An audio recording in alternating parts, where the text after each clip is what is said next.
Il y a eu des coups de feu, non? C'est les Boches. Ça t'embête pas de rester rue de Grenelle encore un peu? On est en train de changer l'avenir, c'est compliqué, je t'expliquerai. Ok. Tiens, ça fortifie les cheveux.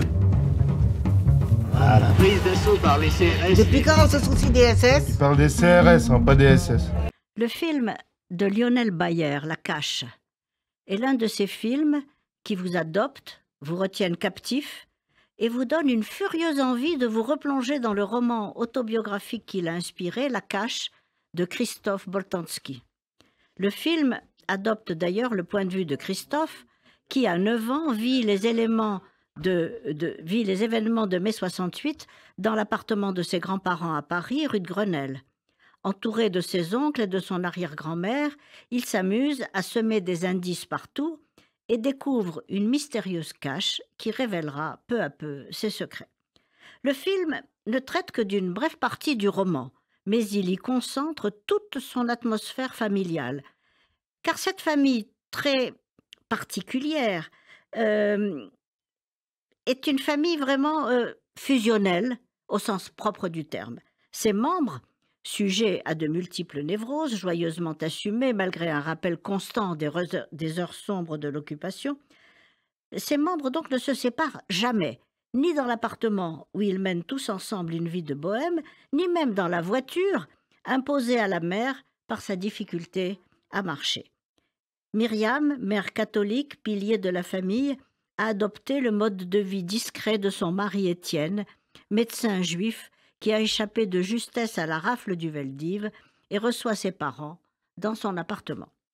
Elle s'occupe de ses enfants, petits et grands, tous comme s'ils étaient encore au berceau.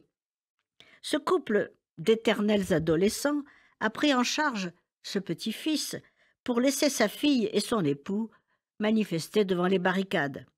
La rue de Grenelle, écrit Christian Boltanski, formait de ce fait un microcosme à la fois autarcique et ouvert.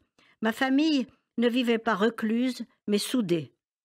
Transformé en champ de bataille par les jeux des enfants entre les meubles désuets, l'appartement est une cellule, un microcosme qui satisfait à la fois leur désir d'évasion et leur claustrophilie, leur penchant à la réclusion et au voyage. Sans doute, l'amour inconditionnel qui règne dans ce foyer est-il le secret de la réussite de chaque membre de la famille, le grand artiste plasticien Christian Boltanski, l'écrivain Christophe, le linguiste Luc, qui parle un jargon incompréhensible.